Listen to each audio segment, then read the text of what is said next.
Dr. Rick Wallace dropping in on you. Hope everybody is having a great week to this point. No matter where you're at, remember if you're still breathing, you're still in the fight. Before I get started with today's message, I want to remind you if you have not signed up to become a member of the Epic Realm community of high achievers, make that move now because we have some heavy hitters in there that have already gone, some people that have worked with me in the past and now doing their thing. There are some people in there that can provide insight, but there are other people in there that are going to fan your flames. There are some people in there that are going to encourage you. There are people in there that can provide ideas and whatever. We are doing Q&A sessions every week. We are setting up programs that are free to members that teach you how to write business plans, that teach you how to assess markets and all the other things that people are wanting to do and be successful at. We have a breakout room for mental health, all a part of the membership. If you have not signed up to become a part, I created it because I wanted to create a space for people who have a vision, who have a dream, who have aspirations and desires to do things, but are in environments that are toxic to their vision.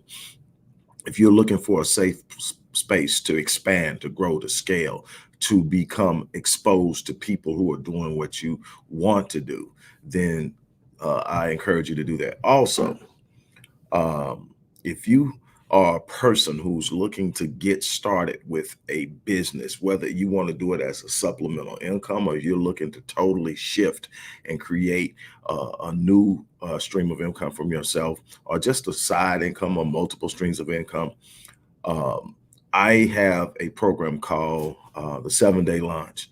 And what it is, it's actually me showing you what I use, the very principles, models, practices I used to relaunch my business career after a catastrophic setback where I lost virtually everything and I had to start over with no capital.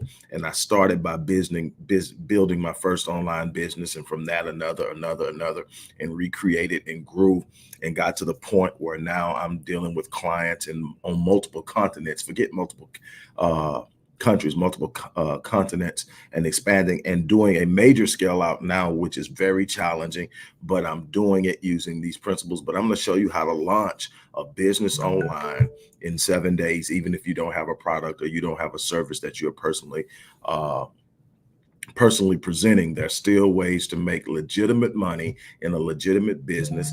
And I mean, well, you're going to have to set up the whole structure and do all of that, but I'm going to show you how to launch it in 7 days. If you're interested in launching a business in 7 days, a legitimate business. Now, again, this isn't a get rich quick scheme. You're not going to go out there and click a button and make $1 million. This is what this is. This is about going out, putting in work and getting results. Like I say, when I did this, it was literally how I was going to eat. So I put a lot into it. So I got a lot out of it.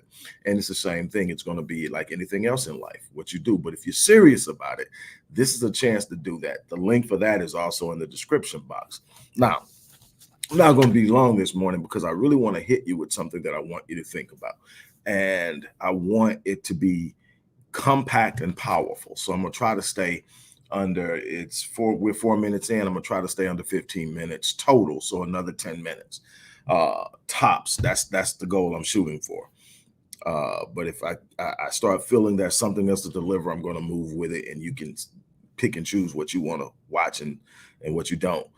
But you know, there are going to be times in this life that people simply will not see the gift and the genius in you. There will be times people will overlook your power, your presence, your capacity, and they will look elsewhere, and it will make you feel some kind of way. It will hurt to see that people can't see in you what you feel is present.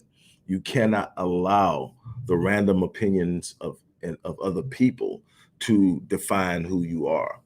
And I'm going to use an example that to me has always stood out in a simple way. Number one is because I'm an athlete, so I can see it from a perspective of an athlete, but just the gravity of what it meant. And Tom Brady, love him or hate him. Some people can't stand him, some people admire him. But the one thing you have to look at is the record speaks for itself. And I'm taking into consideration the team he had around him, the coach he had around him, the accusations that have been hurled about all this other stuff. But at the end of the day, you're still looking at 7 Super Bowl championships and I think something like 10 Super Bowl visits or some stuff, some crazy number like that for one quarterback. Done it with 2 different teams. Okay.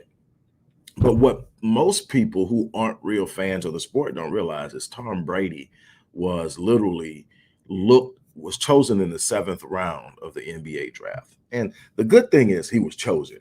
But to understand the gravity of this, you have to understand how this plays out in a person's mind while it happens. Now, here you are.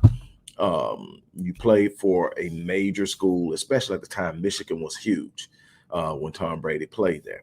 And so he's playing there and he gets passed by the first round, gets passed by the second round. What you have to understand is that there are 30 plus teams in NFL, 32 now. I'm not sure if it was 32 then, but it was 30 plus teams in the NFL. So in the first round, 30 teams said you weren't good enough, that they didn't have a use for you. Second round, 30 teams again said you're not good. Third round, that's so now we're 3 times in, and 3 times 30 plus teams said no. So you're looking at almost 100 times by the third round that someone has said you're not good enough. So we go past the 4th, the 5th, and the 6th round. Finally, in the 7th round, the New England Patriots draft him. And he goes there, and ultimately Drew Bledsoe, something happens with Drew Bledsoe. He gets an opportunity, and the rest is history. We never look back. There's always been this flame to fire. But the thing is, I want to get something to you. Until you've been passed by, until you've been looked over, you haven't been challenged. You haven't. See, a lot of people have been superstars, even in their childhood. They were exceptional. People saw their gift. The problem is with superstars that are recognized early, they normally tend to have challenges later. Why? Because they've never been looked over. They never had to really stand up. They've never been tested. And they tend to get out there and when the test finally comes, they're not prepared for it because it's just been, hey, look, you're so good. You get by with this, you get by with that, you get by with this. And you look up and now all of a sudden life is saying, okay, it's time to really go to the next level. We're about to test you. And they're not prepared for it. Here's the thing. If you've been passed over, it's a test. If you've been looked over, don't take it as a designation of who you are. Take it as a challenge. Take it as you missed this. You didn't see this in me, but there's something inside of me that won't let me quit. I tell people all the time, I cannot quit. I cannot give up. I cannot turn around. No surrender, no retreat, never fold, never look back, never give up. Let me tell you something. Once you make up in your mind, you go the distance. You give it everything you've got. Yes, there are going to be people who tell you no. You're going to hear no far more than you hear yes. The beautiful thing about this thing is all you need to do is hear yes once. And sometimes the yes will come from a place that you never expected it. Sometimes the yes will come from a place that you never looked. You're looking in a place and expecting yes to come from the people you know. And they're saying, no, you're not built like that. No, you can't do that. Don't you remember who your daddy is? Don't you remember who your mama is? Don't you remember what type of hood you grew up in? Do you actually think you're going to get out here and start a business? Do you actually think you're going to get out here and start a ministry? Do you actually think you're going to get out here and change the world when you come from this background, when you've never done anything on this level in your life, and you've got to sit up and you've got to shake that off, and you've got to know within yourself that if I just stand, if I just hold my ground, sometimes you can't even move forward. Sometimes you can't even make a progressive step, but you got to stand firm and hold your ground and say at some point the storm is going to let up and allow me to move forward. But what I can't do is give up ground. What I can't do is turn around and look behind me. What I'm trying to get you to understand is that when something happens and it looks like it's not what you anticipated, don't get shaken. Don't become frenetic and unglued. Don't lose yourself in the moment. There's something greater in your life, but you got to believe it. You got to speak it. You got to have a self-talk that's reassuring. You got to be able to look beyond the moment and see the end. You got to be able to see the destiny. When I was going through this difficult time that I told you about, when I had this catastrophic setback as a person in business, I'm looking there, and there were some people, not very many, because I didn't share it with many people. I just shared it with people I thought that literally would actually care about what I was going through. And I wasn't looking to be rescued by anybody. I just needed some people to confide in so I could decompress sometimes. Somebody that I could lean into and share where I was at emotionally and spiritually. But I had already made up in my mind, if I'm still breathing, still in the fight. But it's a couple of them that came to me and said, "Hey, look, man, I'm really concerned about you." I'm like, "What?" He said, "Man, I think you're in denial." I said, "What are you talking about?" He said, "Man, all this stuff you're going through, I'm feeling it, and I'm wishing the best for you, and I'll do whatever I can. But it's so much, and all I see every time I see you, you got a smile on your face, and you're acting like you're not where you're at. Man, do you realize where you're at? Do you realize just how bad it is?" And I say, "See, the problem is you're stuck in the moment. You're looking at where I'm at, and I'm looking at where I'm going. The smile isn't about what's going on now. The smile is an understanding and a faith in my ability to push through, my trust that God will allow me to breathe long enough to fight through what I've already been built to do." See, I'm built for this. See, that's something that I've been telling myself many times over life when things got real hard and things got terrible and people are looking at me and they're sitting back. The enemies are sitting back contemplating and waiting on my demise. People who care about me are saying, "Why is he out there even trying this with all this going on?" But see, I'm built for this. I tell you, sometimes I don't have the answer, but I know that I'm built for the battle. So I'll get in front of the mirror and I'll look myself in the eyes and say, "Rick, you're built for this. I don't know what's going to happen or how it's going to happen, but you're coming out of it. Just stand your ground and push. Do the work. The seeds are being planted and the harvest is coming. You got to do the work." There's something else that comes with being passed over, though, and that's pressure. When I think about withstanding pressure, the first thing I think about is the diamond. See, the diamond is created by the conglomerate connectivity or reality or presence of three primary components: a lump of coal, extreme pressure, and extreme heat. Now, over time of this extreme pressure and this extreme heat, this lump of coal is compressed. And it's compressed with such a force and such a transitional process from the heat that it becomes the hardest surface known to man, unshatterable, unbreakable. And it's there, it's long lasting and longevity because it withstood the process of pressure and heat. Now, let me tell you something.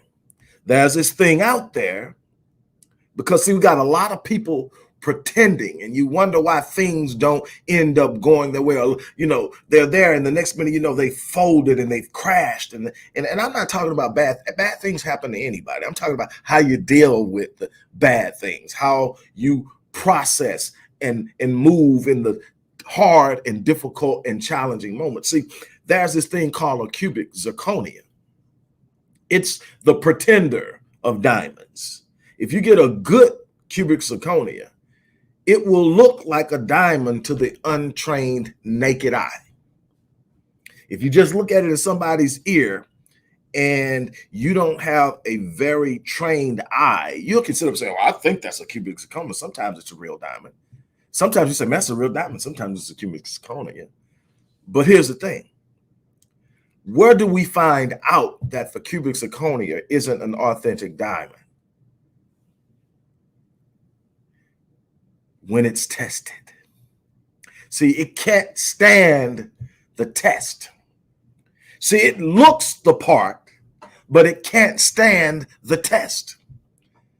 Its lack of authenticity can be proven in a number of tests: the scratch test, the pressure test, it's just, it has an aesthetic appeal, but it doesn't have the longevity. And that's what I'm trying to get you to understand. See, there's going to come a moment when you're going to be tested. There's going to come a moment that you're going to have to face adversity. There's going to come a moment when you can't talk your way through it. You're going to have to push your way through it. And only those who have been truly authenticated by the process of being passed over,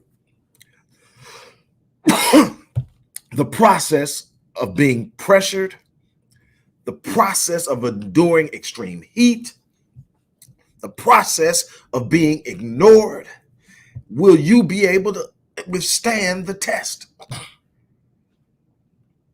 What you thought was meant to break you was literally meant to build you. I've gone over a little bit. I want to apologize for that, but I want to encourage you. Do not be discouraged. Do not become discouraged by the fact that people don't see the greatness in you. Do not become discouraged because people tend to overlook you. They don't see the natural beauty. They don't see the unbelievable strength. They don't see the gift of genius that is resting inside of you. That's okay. You don't need them to approve or validate you. It's within you that you are validated. It is within you that you will rise. It is within you that you will overcome. And all you got to do is stand. Look yourself in the mirror and say, I'm built for this. Man, they fired me, but I'm built for this. They didn't hire me, but I'm built for this. The bank said no, but I'm built for this. She left me for another dude, but I'm built for this. He left me for another man, but I'm built for this. I don't care what it is that you're going through right now, you're built for it.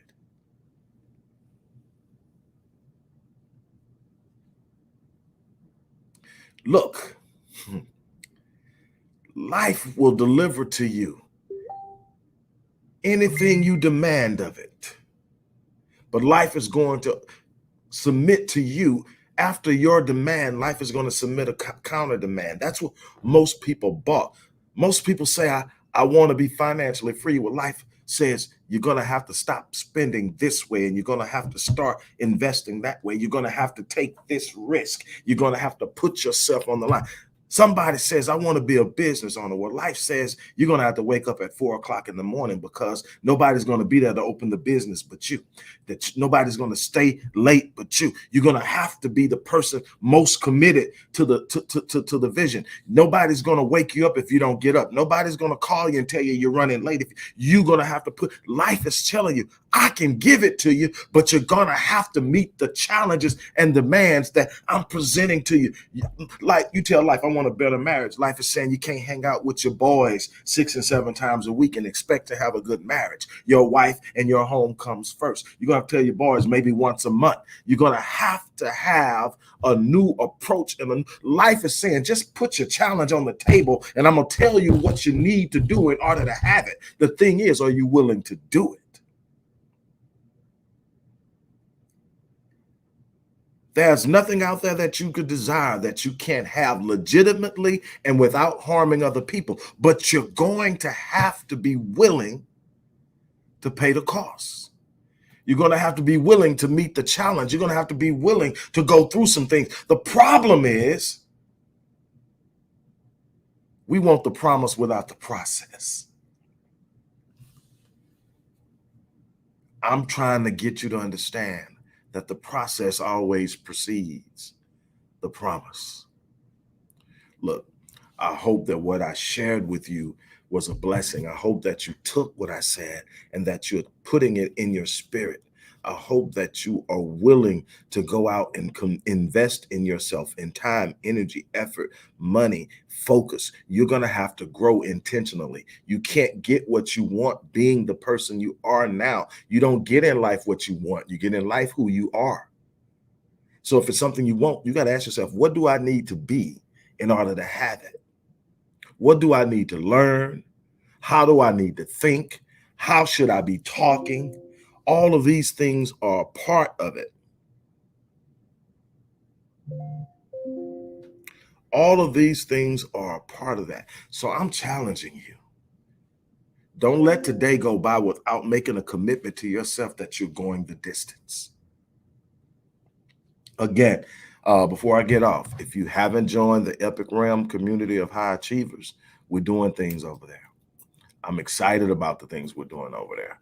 Sign up, and over the next year, this is going to be an annual membership. So no matter when you sign up, you're signed up for a year. This is going to be ongoing. We're doing things on social media. We're doing things off social media. We're doing weekly Q&As. We're setting up groups for mental health. We're setting up groups for entrepreneurs. We're setting up groups for relationships. We're setting up groups to help you deal with whatever it is you deal with and face whatever you're facing. And this is ongoing. You want to be a part of that. Also, if you're looking to test the waters of entrepreneurship, and you're looking for a way to get in with as little capital as possible and as quickly as possible, I have created a course to teach people the principles I used when I had that catastrophic moment and catastrophic setback, and I had to start from scratch. I'm teaching people the principles I use. This isn't something I read in a book. This isn't something somebody told me. This is literally how I have created multiple businesses over the last 12 years that has allowed me to reclaim at least a fraction of what I used to own and be in a position to provide for my family. I'm telling you that it's possible to do it. And I want to teach you how. The link is in the description box. On that note, I'm going to close as I always do. I live my life on full. And to me, that's the biggest thing. I live on full. Why? I'm filling my space. Why? Because when I leave this place, I'm not leaving anything undone. I'm dying on E. And that's the challenge that I give you. On that note, make today a great day. I'm out.